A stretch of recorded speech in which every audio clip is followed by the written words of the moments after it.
non seulement le prestige nous amène à recouvrir la réalité, c'est-à-dire à donner une signification aux choses qui ne sont que fondées sur des images, qui n'ont aucune autre forme de consistance que des apparences que nous projetons, mais en plus, il ne peut que nous conduire aussi à produire une forme de réalité parallèle.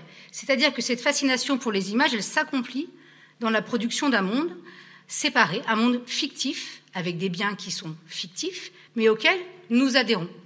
Alors évidemment, là, je ne peux pas ne pas faire référence au très fameux mythe de la caverne, où on se souvient des prisonniers qui sont donc à l'abri de la réalité, on pourrait dire, et qui jouent entre eux, qui se distribuent des médailles, qui s'attribuent des rôles, qui, comme ça, se regardent de haut, se traitent de noms d'oiseaux, etc., se méprisent. Tout ça, alors que nous sommes dans un monde qui n'a aucune forme de fondement réel. Et c'est même parce qu'il n'y a aucun lien avec la réalité que les enjeux peuvent être extrêmement violents, parce qu'il n'y a pas de limite, en fait. On est dans le délire de l'imagination. Simone Weil fait une lecture assez étonnante du mythe de la caverne dans une note qui a été republiée il n'y a pas longtemps, donc qui est assez célèbre, qui s'appelle la note sur la suppression des partis, pour la suppression des partis politiques en 1940, où elle montre que le parti politique a un défaut, c'est que très rapidement, il n'est plus un moyen en vue de l'obtention d'un pouvoir, mais il se ferme et il devient une fin en lui-même. Tant et si bien que les différents membres du parti sont très rapidement eux-mêmes en situation de rivalité, non pas en vue de quelque chose qui aurait à construire à l'extérieur, mais en vue de leur propre place au sein du parti. Ce qui est à la fois d'une idiotie absolue, mais qui mène aux pires violences, en fait. Et cette déréalisation que j'évoque, en fait, nous ramène à une question que nous avons évoquée hier, la question du génocide rwandais. Je ne sais pas comment j'ai fait cette transition, mais bref. C'est-à-dire que cette déréalisation dont je parle, elle est tragique. Pourquoi ? Parce que parce qu'en fait, finalement, elle va nous aveugler au stade où tout ce qui fait la réalité se disparaît.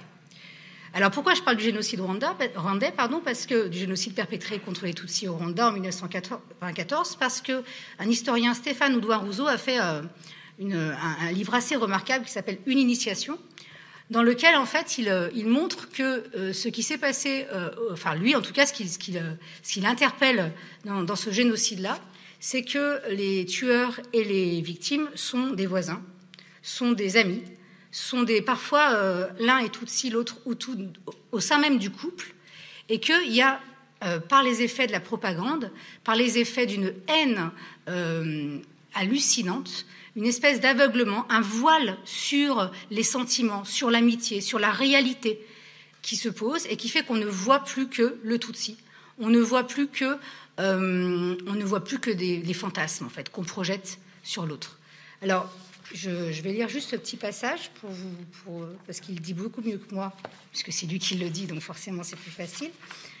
Alors, hop, voilà, j'y suis. Ses voisins, il les connaissait bien. Souvent, il les connaissait intimement.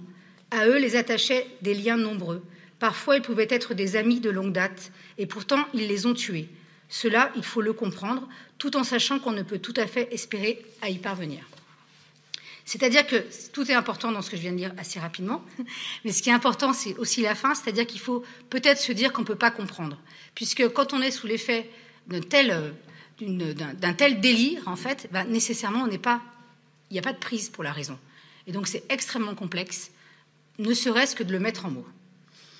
Bon, troisième moment de ma brillante intervention. Comment résister ? Parce que, c'est terrible. Bon, alors, je vous avertis, c'est pas la joie. J'ai quelques pistes. Alors, ça serait le chant du partisan que je ne connais absolument pas. Bon, première stratégie qui est vraiment, vraiment nulle, mais bon, je sais pas, peut-être je ferai ça, au cas où, j'en sais rien, donc je préfère le dire, c'est possible. On peut faire le mort. C'est-à-dire, vous savez, comme les enfants. Dans ces cas-là, on fait comme si on était mort, en fait. C'est-à-dire, on est un peu lâche, faut dire la vérité. Donc, on adhère aux images qu'on projette sur nous, on fait en sorte de ne pas être trop violent quand même. C'est la fameuse mauvaise foi de Sartre. Mais c'est pas bien. Enfin, je veux dire, on ne résiste pas. Autre possibilité sérieuse cette fois-ci, ce serait de tâcher de toujours repenser la réalité, c'est-à-dire le rapport entre les images que je projette et qu'on projette sur moi, surtout quand c'est moi l'objet du prestige, et la réalité. C'est-à-dire pas perdre de vue qu'il n'y a qu'une image toute seule, elle est forcément... ça n'existe pas, en fait. Et ce qui n'existe pas, si ça se met à vouloir exister, c'est absolument désastreux. Aussi, j'en reviens toujours à Simone Veil, bah oui. Et Simone Veil dit que la lucidité, c'est-à-dire l'exercice de la lucidité, c'est justement la capacité à déconstruire les images. C'est pas une option intellectuelle, c'est pas un choix d'intellectuel, c'est une nécessité morale. Elle dit nous avons le devoir d'être lucides. Si on pose des choses comme ça, eh bien en fait tout devient plus clair. On se dit finalement, je ne dois pas me laisser aveugler quoi. Bon, ça ne veut pas dire qu'on va y arriver, mais on doit essayer de s'interdire au maximum